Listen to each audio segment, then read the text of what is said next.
வணக்கம் நண்பர்களே, நீங்கள் இன்னும் நம்ம சேனலுக்கு சப்ஸ்கிரைப் பண்ணலாம். கீழே ரெட்டில் சப்ஸ்கிரைப் பண்ண ப்ரெஸ் பண்ணி சப்ஸ்கிரைப் பண்ணிக்கிட்டு பக்கத்தில் இருக்க பெல் ஐக்கானை ப்ரெஸ் பண்ணி ஆல் ஆப்ஷனை கிளிக் பண்ணிங்க. இன்றைக்கி என்ன வீடியோ பார்க்கணும்னு பார்த்தீங்கன்னா, ஆட்டோவில் டியூப்லெஸ் டயர் போடலாமான்னு நிறைய நண்பர்கள் கேட்டுக்கிட்டே இருக்காங்க. அதை பற்றி வீடியோ. அதுக்கு முன்னாடி நீங்கள் முதல்ல கமெண்ட் பண்ணுங்கள். நீங்கள் டியூப்லெஸ் டயர் ஆட்டோவில் போட்டிருக்கீங்களா, யாரும் யூஸ் பண்ணுறீங்களான்னு கமெண்ட் பண்ணுங்கள். யூஸ் பண்ணுறவங்க கண்டிப்பாக கமெண்ட் பண்ணுங்கள், இல்லைன்னா கூட இல்லைன்னு கமெண்ட் பண்ணுங்கள். நானும் நிறைய வீடியோ சர்ச் பண்ணி பார்த்தேன். டியூப்லெஸ் டயர்ன்ற ஆப்ஷனே எதுவுமே கிடைக்கல. நானும் சர்ச் பண்ணி பார்த்தேன், எனக்கு எதுவும் தெரியலை. காருக்கு இதுக்கெல்லாம் இருக்குது, ஆனால் ஆட்டோவுக்கு இந்த சைஸுக்கு டியூப்லெஸ் டயர் நான் விசாரித்த வரைக்கும் எனக்கு தெரியலை.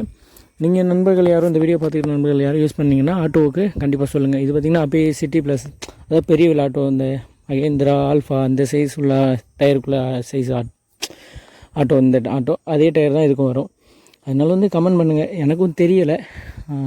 என்ன கேட்டிங்கன்னா, டியூப்லெஸ் டயருக்கு இந்த நார்மல் டியூப் டயரு பெஸ்ட்டு. என்னை நானே சொல்ல போனால் நூல் தெரிகிற அளவுக்கு வச்சு ஓட்டினேன். ஆனால் டியூப்லெஸ் டயர் அப்படி ஓட்ட முடியாது. அதனால் கமெண்ட் பண்ணுங்கள், கண்டிப்பாக கமெண்ட் பண்ணுங்கள். யாருக்கும் டவுட் வேணுன்னா கூட